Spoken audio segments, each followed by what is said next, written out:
looks like we're going in. And the dog is wagging the tail. And I think we're going to go do a podcast. All right, you. Go lay down. Go lay down. Beat it. Get out of here. Not you. I'm talking to my dog. Anyway, guys. This is the Truthers podcast. And, sorry, we're renovating around here and making some changes. So I do apologize for the aesthetics. However, hopefully, oh shit, yeah, I did crank my mic down a little too low. Let's check. One. Boom, boom, boom, boom.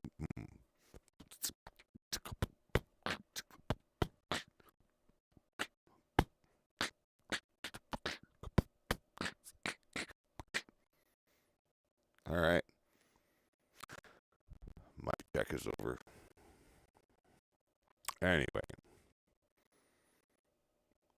this is because thankfully it's always news somewhere. This is your daily Noonerino. So, peace the hell out. No, don't have any funky intros or nothing. Just me talking at you. So, but what we will do is I'll get rid of this screen here. Pop that over here. And why bother cancel up my bandwidth? Oh, chat. That's what I want. Unmute. Pause. Come on, you fuck. There we go. Yeah, guys. I do apologize. It's been it's been a bit of a journey. Let's just say, to be fair. What we're going to do for you today is we're going to go ahead. Wow. Doesn't that one look a little bit phallic? Ramsey, what are you doing? Anyway. Yeah, I was watching some YouTube. Give me a goddamn break. Let's go check out the Rumble feed.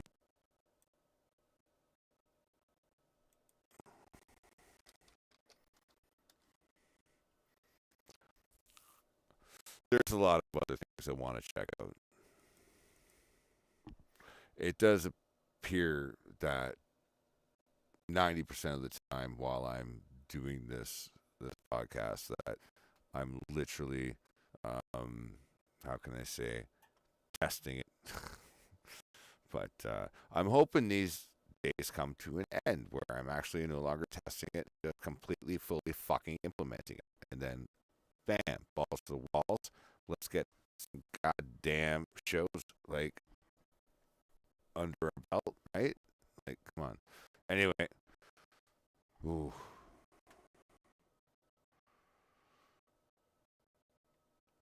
Let's see what we got here. What do we want to play? Actually, Mr. Sunshine Baby did put up a couple of things that I wanted to get after. Oh yeah. Of course, it's not gonna be. There's like no real order to your subscription list. Like it's not like by alphabetical order to make it intuitive, because who the fuck wants that to be the case?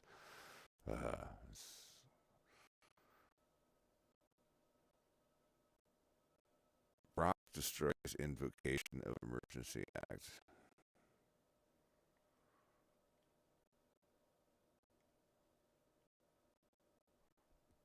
But we will get to the Rumble feed, believe me.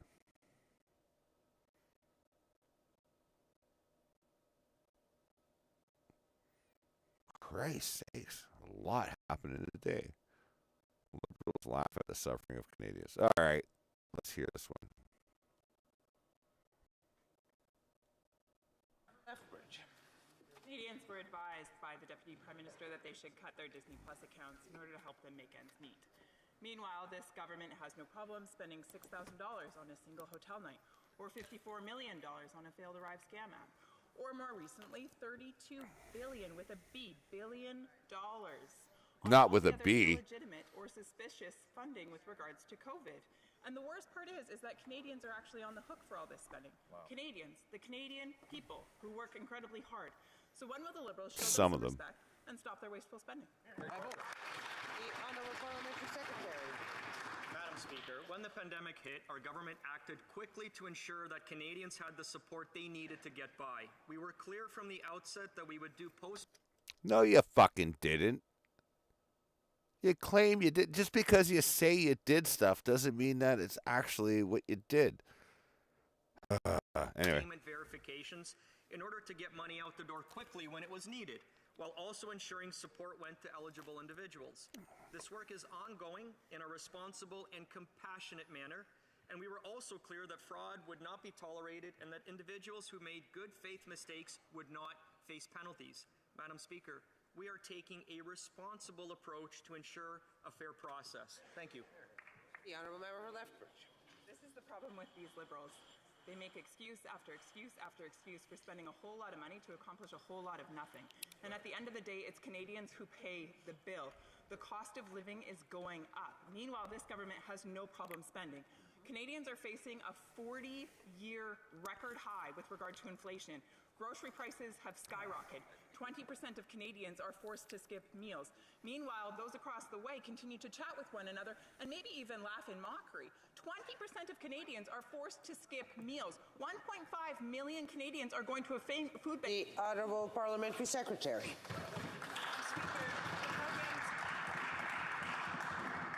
Madam Speaker, the policies and programs that we put in place helped Canadians weather the storm of the pandemic, and that was incredibly important. And we would do it again if we had to, Madam Speaker. But I would also like to point out that the investments that we made in Canadians during the pandemic also resulted in our economy rebounding much more quickly. The investments like shutting down pretty much everybody during the lockdowns. So ma and pa shops can't be open or take on customers and completely destroy them. Some business owners are lucky enough to get like a net 90 policy on their goods that they utilize for their business, like in construction. If you're if you've got some, decent credit and you can establish your business, you can get a net 90 policy for your products that you need, like materials rather, and products that you need to conduct business. So that net 90 thing just means that you just have to wait 3 months. Imagine that you have to have a net, not 90. What about a net 365? Huh? What about the businesses that were locked down and shut out of the entire social fabric for over a year? Those companies, those ma and pop shops, had no way to survive unless they were living in the same establishment. It's absolutely fucking ironic that these assholes, not even ironic actually, it's more no, it is actually ironic. Yeah, actually it is. It's absolute irony. Sorry, I had to think about it. But yeah, it's fucked up. These listen. And much more strongly than other countries around the world. Madam Speaker, we made responsible choices at a time of emergency in this country, and the result is that the Canadian economy is doing better for it. Wow. Really? That's what they see in a time of absolute fucking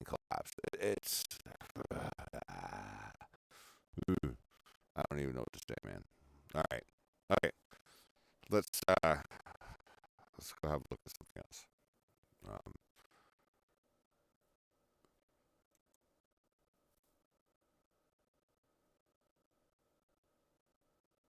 Oral questions. Questions orales. The honourable member for Leeds, Grenville, Thousand Islands, Rideau Lakes. This Liberal government constantly votes to increase taxes on Canadians. They voted to increase taxes on fuel. They voted to increase taxes on home heating. And at a time when Canadians are struggling to put food on the table for their families, 1.5 million Canadians visiting food banks in a single month, these Liberals voted to increase their carbon tax on food production. So when will they finally quit forcing their failed carbon tax on struggling Canadians? The Honourable Parliamentary Secretary. Madam Speaker, I understand that the Conservatives are still debating whether or not the climate crisis is real, and I understand that their economic policy can be summed up by cancelling the price on pollution. What I don't understand is that yesterday the... God, eat a cheeseburger or something. Do heroin much? Crying out loud. Eat something. Fuck. Conservatives voted against a tax cut for small businesses, Madam Speaker. They voted against eliminating interest on student loans. Madam Speaker, we have been there for Canadians. We have a strong and prudent fiscal policy in this country. I just don't understand why the Conservatives consistently oppose it. Honourable member for Leeds, Grenville, Thousand Islands, Rideau Lakes. Madam Speaker, what we oppose is their failed carbon tax plan. It's not an environmental plan, and what we're voting against is, like the Auditor General saw, $27 billion in misappropriated COVID funds. What we're going to continue to vote against is the wasteful spending of these inflationary arsonists. Madam Speaker, these Liberals haven't found a tax that they don't love. When will they finally get rid of their tax and spend ways and give Canadians a well-deserved break? The Honourable Parliamentary Secretary. Madam Speaker, I'm not sure who the Conservative member is referring to Grab your ankles. when he calls people arsonists, but clearly Arse. the facts and the numbers don't seem to matter to the Conservatives. If they bothered to look at the facts, they would see that we have the lowest deficit and the lowest debt of all G7 countries. They would also see that we continue to have a AAA credit rating, which means, Madam Speaker, and the numbers bear this out, business investors are finding Canada to be the most prudent and responsible investment, Madam Speaker. Business investment is up in this country. I just wish that the Conservatives would stop denigrating our economy. Wow, really? All right. Okay. We'll have to look into some more of that another day.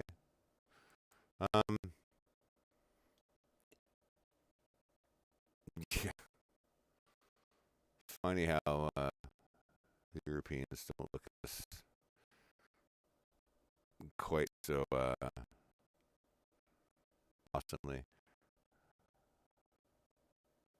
Through this bureaucratic oligarchy. Marcel Ernie. Oh, he changed the name. Let's see. Nobody called the Prime Minister and said, give us the Emergencies Act or else we can't get it done. Société du Québec and the police authorities in Quebec City, they planned for the... If I'm not mistaken, this is Ernie Racing, which was the name of his other channel, and he's actually a resident of Kelowna, British Columbia. He's a good dude, and I just happen to just keep missing him, but I digress. Much love for your work, and keep on keeping on and keep strong. Anyway, just wanted to throw that out there into the universe. Anyway, let's hope. The protests effectively. They calmed things down. They dealt with it appropriately. There was no need for emergency measures. So this is the kind of irresponsible behavior on the part of the government that's just can't be excused. It just cannot be. This Prime Minister has tripled down for political expediency and nothing else. when he saw that he was losing. And to this day, he hasn't once taken any responsibility for this issue. The other element, colleagues, is this thing could have been resolved very quickly if this government would have done or is willing to do what governments across this country have been doing now for over a week, announcing that they are removing mandates. It was the easiest thing. Alberta did it, Saskatchewan did it, Ontario did it, the Quebec government did it. The only one who has tripled down and is refusing to eliminate those mandates is Prime Minister Trudeau. And at this point, we see there's no good reason for it, except he doesn't want to acknowledge political defeat. Hey everybody, this is Marcel and Coco with Ernie Racing News. We're going to introduce Leo Housakos in the Canadian Parliament, in the Senate, and Leo is Cheers, buddy. blowing the whole narrative open about the Canadians' fundamental rights being trampled on by Trudeau and his team of tyrants. So let's take a listen to Leo. He says it well. Honourable colleagues, in my 13 years in the Senate of Canada, I don't think I have risen on a more important debate and issue than this one. I want to remind all senators in this chamber that our fundamental role when we were summoned to this place is to be the voice of our regions, to be the voice of minorities in this country. Voices that need to be heard, voices that need to be represented when they feel they're not being adequately represented, particularly in the other side, but also when they feel that they're being trampled on by the executive branch of government. There's no role more important in this place than the role of oversight of this institution on the government. And in this particular instance, we see a government where 1 minute these protesters, convoys were coming to Ottawa and they were marginalized by the Prime Minister. He called them a fringe minority. And the next minute, this fringe minority, the small group of Canadians that are anti-vaxxers and anti-mandates, all of a sudden became such a threat that we had to impose something that's been done in this country only 3 times before in the history of this country. So clearly, from that admission, the Prime Minister was wrong when he called this group a fringe group, a minority. Colleagues, it doesn't take a genius to figure out that it wasn't a fringe group. It isn't a fringe group. This country is deeply divided like I've never seen in my 50-plus years. A proud Canadian. I've seen governments come and go. We've seen many crises in public discourse in the country, but never in my lifetime have I seen the deep divisions. And it's moments like this when the executive branch of government has an obligation, and every Prime Minister has an obligation to put the nation's interest above the interests of himself, his party, and partisan politics. I saw that many times under the leadership of Stephen Harper. I saw it firsthand in his caucus. I saw it under the leadership of former Prime Minister Jean Chrétien, who I always appreciated. He put the nation first, regardless of political differences at various times, and God knows he had some very tough crossroads to manage in this country. I saw that under the leadership of Brian Mulroney as well. I know there's always a temptation on the part of politicians to wedge, to divide for political benefit, and I've seen firsthand that it works. But in these moments of an existential crisis, all Prime Ministers are obligated to bring the parties together, not to throw fuel on the fire, not to call protesters names, not to call them extreme right or extremists or racists, or a few other words I won't even mention. We've had this debate and there's no point to revisit it. That kind of political posturing is completely unnecessary. And we saw this government do it in the last general election where they tried to create the atmosphere of them versus us. Somebody did some polls. So they realized, wow, 80% of Canadians are double vaxxed. So we'll make an example of the 20% of Canadians that don't want to be vaxxed, or are vax hesitant, or have medical conditions, or have a phobia, or whatever the reasons may be. I believe in freedom, yes. I believe in freedom of a man and a woman to choose if they take a medical procedure. It's their choice in this country. Before you go for a surgery, they ask you to sign a form, a waiver. Sure. I don't think it's much to ask in this country as a Canadian citizen to have your governments lay off when it comes to taking vaccines or medications or medical procedures, or being forced to have or not have an abortion. It's the same type of debate for me as a libertarian. I think everybody in Canada is laid off. Wait, sorry. Bad joke. Too soon. These are rights that should be fundamental in the country. So when these protesters come to Ottawa, there should be consistent rules for all Canadians. I'm double vaxxed. I try to persuade my friends, my neighbors, everybody. I believe it's genuinely the way to go in order to mitigate this disease and fight it to the best of our ability. But I also recognize the right of somebody else not to be vaxxed. Stop pandering. I recognize the right of somebody to expect their government to be fair with all citizens, to be just with all citizens. So when protesters come to Ottawa, or they go to Coutts, or they go to Quebec City, or they go to Toronto, they have the right of protest. It's fundamental in our democracy, and nobody can take that away. But you know what? When protesters went to the G20 a few years back... Wait a minute. I don't know what he's going to say, because I haven't seen this. We won't even get... We're not going to get onto the G20 just yet, because I was there. I was there in fucking Toronto. But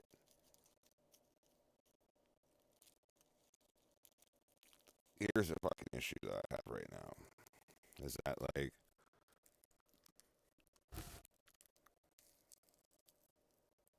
as much as he is a member of the opposition, just because I'm opposed to the current Liberal government doesn't mean that I immediately agree with all the points he's making. And he's selling a good pitch, I guess you could say.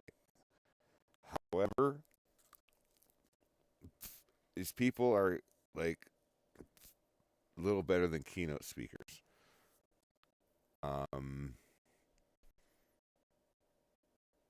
I can't speak to how much work they've done in the community to actually delegate and make certain things actually happen, because as we know, these are all done bureaucratically. So, you know, one council gets delegated to do a job or a task, which gets handed off to another department for them to move on with, obviously with a budget, because that's the only motivational factor for any of these fucking cunts to do anything proper, or at least, you know, actively. But I digress. Sorry, I don't want to throw my own 2 cents in here. But yeah.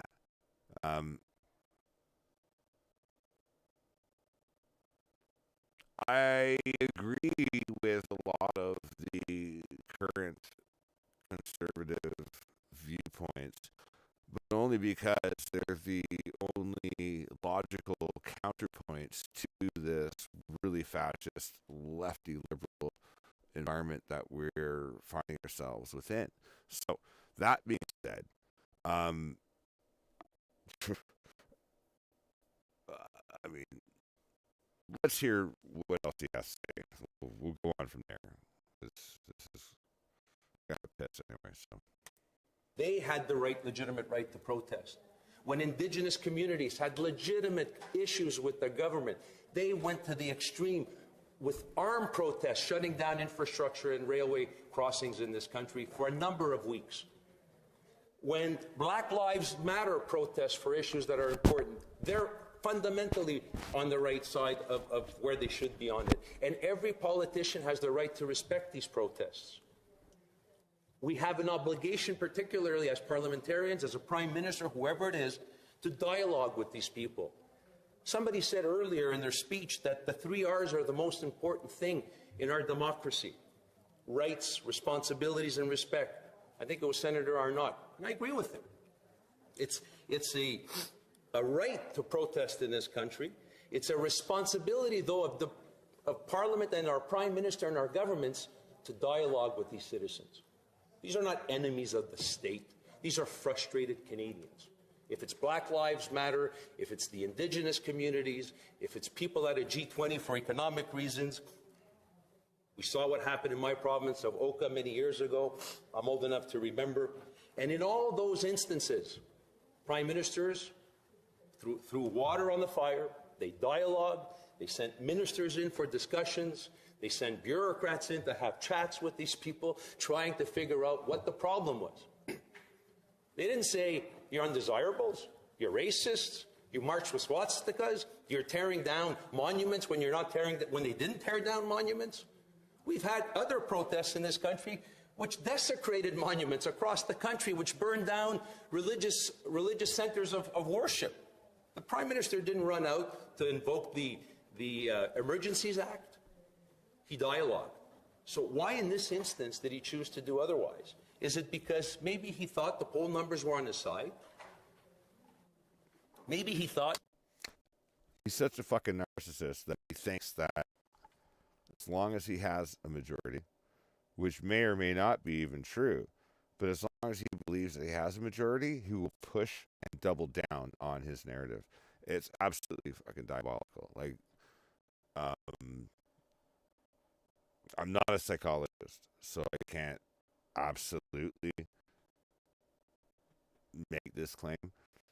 But I can say, having grown up in Hamilton, Ontario, in Canada, I can say this, that you can't bullshit a fucking bullshitter. I fucking know that he's fucking full of shit. Alright, that's my story. I'm sticking to that. But anyway,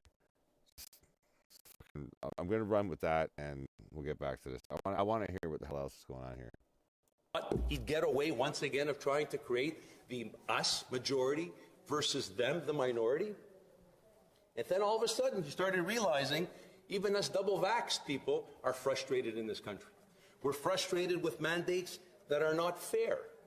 For example, when a government institutes a travel mandate, they should institute a travel mandate. But no, there's a double standard with the policies of this government. So if you're a wealthy Canadian and you need to go see a family member in New Jersey or California, not a problem. Hop on a plane, you do your PCR test, you come back, you quarantine, life's a dream. If you have a sick mother in Vermont, for example, and you're in Montreal and you need to go visit your sick mom, you can't get over the border because of COVID, because of mandates. We got to do this. We got to save the country.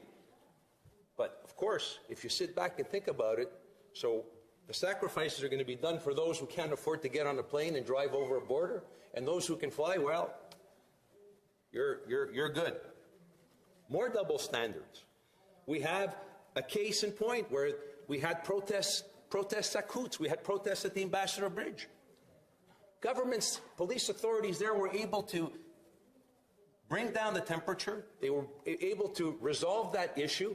Nobody called the Prime Minister and said, give us the Emergencies Act or else we can't get it done. Société du Québec and the police authorities in Quebec City, they planned for the protests effectively. They calmed things down. They dealt with it appropriately. There was no need for emergency measures. So this is the kind of irresponsible behavior on the part of the government. I love this guy. I do. I honestly, I love his demeanor. Now, whether or not I agree with 100% of everything that he says is another aspect which I would have to analyze later. But he sounds like he means what he's saying. Sounds like this is coming from the heart. Anyway, just my 2 fucking idiot cents. Anyway, let's get back to it. Government that's just can't be excused. It just cannot be. This Prime Minister has tripled down for political expediency and nothing else when he saw that he was losing. And to this day, he hasn't once taken any responsibility for this issue.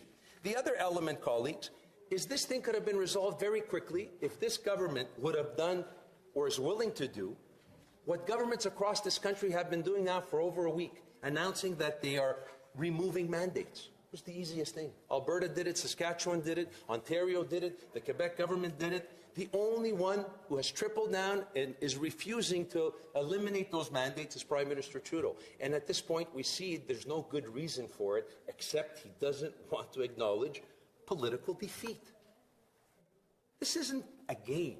This is about bringing the country that's deeply divided together. This is about reconciliation after coming out of a terrible, terrible crisis called COVID. And by the way, colleagues, make no mistake about it, this is just the beginning of disruption, because the next crisis... It's funny he would say that.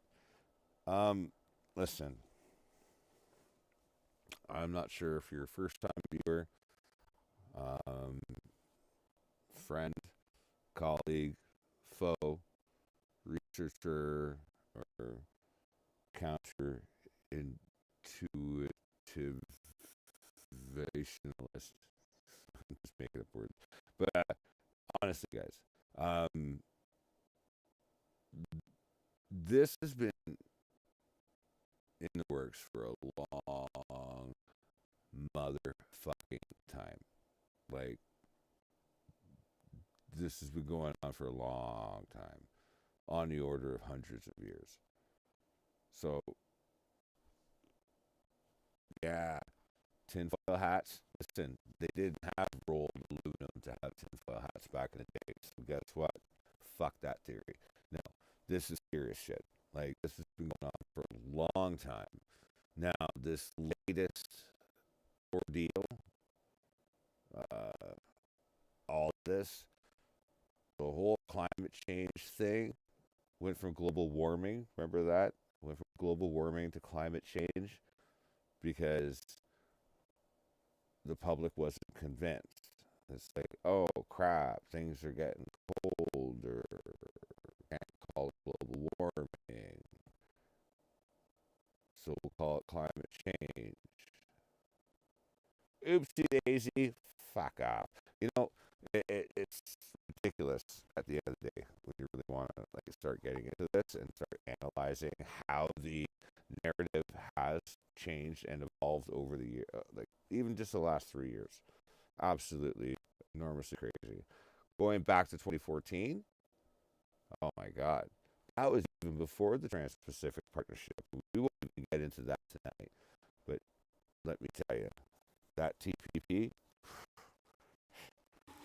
not enough for me. Thank you. See? Anyway, ultimately, I'm just talking gobbledygook, right? I'm just talking bullshit. So I'm spitballing here. Give me a break, you fucks. Anyway, look, at the end of the day, a lot has been happening,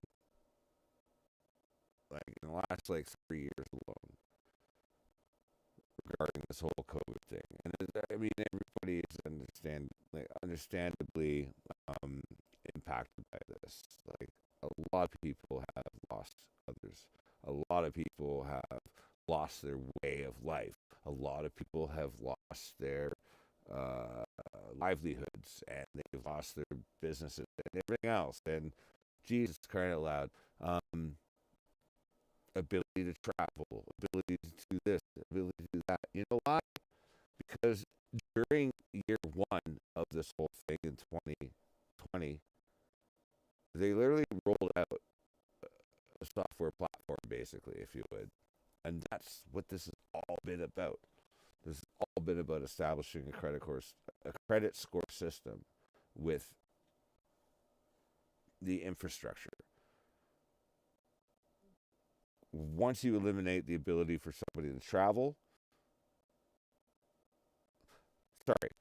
once you allow somebody the ability to travel, but in the process, instantiate mechanisms by which they are validated, can you change the equation? And yes, it's absolutely how. This is exactly what this was. This is what rolling out a new, like, platform. And I know many have talked about it in the past, but this is what has taken place. Now, going back to what this yo-yo was talking about, I say yo-yo, I like what he's saying, a lot of what he's saying, but don't forget that just because they say things you want to hear doesn't mean that they're on your side. So, anyway, on that note, Don't mean to piss on your parade. Around the corner is fundamentally worse, and this Prime Minister has buried his head in the sand regarding that one as well, and I'll get to that towards the end. But he's invoked an emergency measure, which again was unnecessary, given the police and police authorities in this country overkill, overarching authority, essentially, to do essentially what they want without any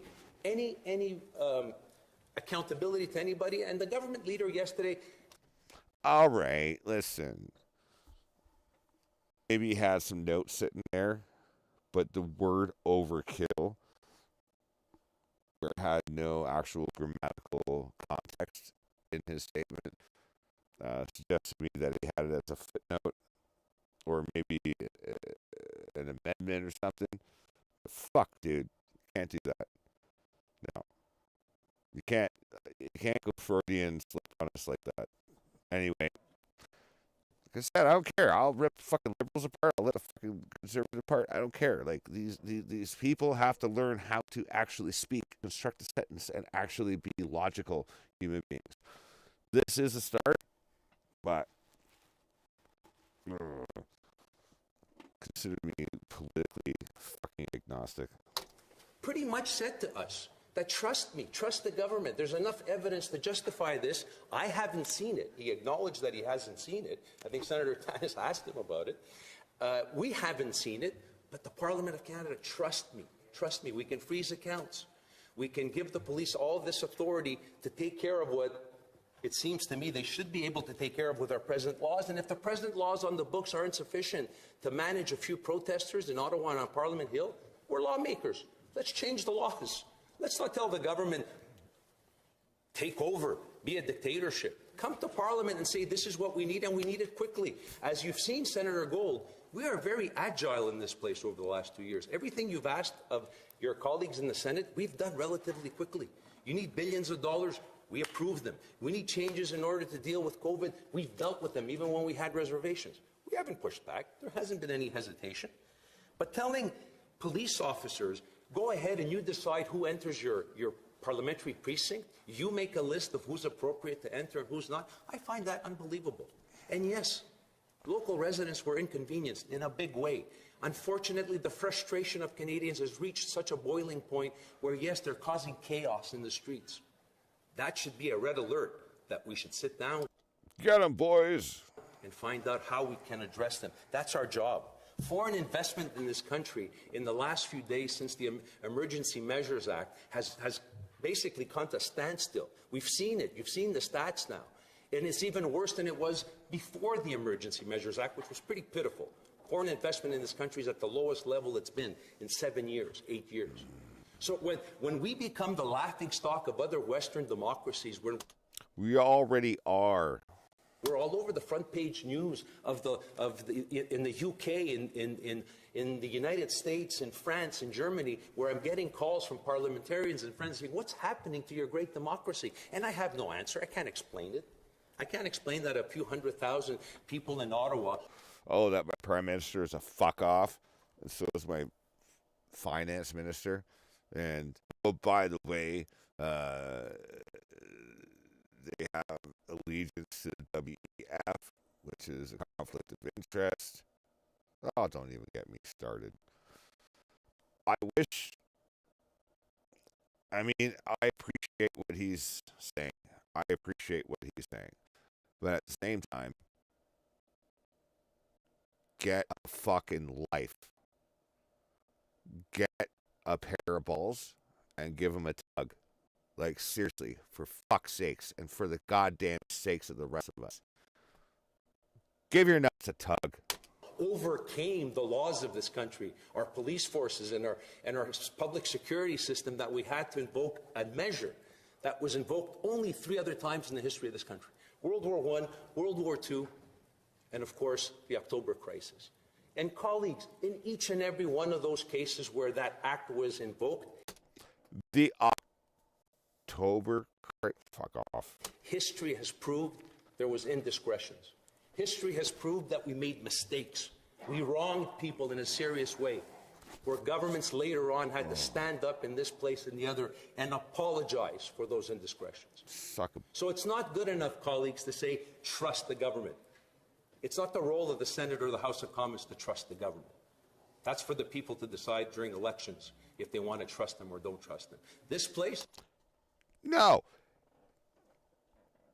There you go. He just said it. During elections. No. It's the job of the average everyday person to literally give their nuts a tug and be the system that you want to see in place. Enact it. Like I can't even say that or stress it even harder or stranger or weirder or fuck off. Like, honestly, you just said it right there during election time. It's like Remembrance Day. It's like, oh, let's remember the fallen on one day of the year.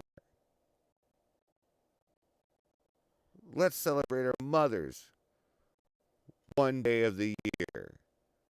Let's celebrate our fathers one day of the year. Let's celebrate our Savior, Christ the Lord, one day of the year. I understand that this sounds like I'm micromanaging, like you know, the issue. But here's the thing: is that everybody fucking does it. They live in a little microcosm of thought, and it's like, oh, I'm gonna go on to the next thing. The next thing, oh, it's Christmas coming up. Oh no, oh, Easter's coming up. Oh my God, Mother's Day is coming up. Like, literally, how about respect your mom and celebrate your mom 365 days a fucking year? How about celebrate the fallen 365 fucking days a year? How about celebrate our dads 365 fucking days a year, stupid? Like, come on. Like, what the fuck is wrong with people? It's like, oh, we're going to isolate everything down to one fucking event. But no, that is called economy. Like, fucking Christmas is an invention for economy. Like, literally. Like, and it's ridiculous. Because one country was losing the war. Do you think for a fucking second, that 100 years ago, people sat around opening up Christmas gifts?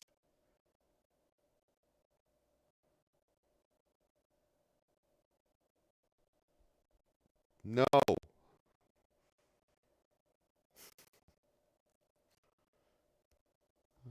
Nah, not really. It's not how it worked out. In fact, Christmas is a very pagan thing, and we won't get into that on tonight's Daily Noonerino. But I mean, God damn it, you got to put things into perspective, and you need some knowledge. You need to do some research. You need to get out there and get some fucking data in your brain and start critically thinking. Because, like, if what I fear is true, and the millennials don't have a critical thinking bone in their brain body, if that's the thing, then I suspect we're fucked. I think we can change that. Because they're not dumb kids. They're not dumb at all. In fact, on a technical level, they're hyper intelligent. On a practical life level, they're within varied levels of variance. One could say that they're kind of retarded. So, anyway, think I'm going to end the Daily Noonerino there. I wanted to leave you with that message because that's one thing I can do. It's, it's a thing, I guess. Do me a favor. Take care of yourselves, take care of each other, and for crying out loud, don't do anything I wouldn't do. But, hey, as you know, it's always news somewhere, and this is why I do this. I think I just crossed over a tagline from a show that I'm going to produce. Anyway, never mind me. This has been your Daily Noonerino, and don't fuck off mad. Just fuck off.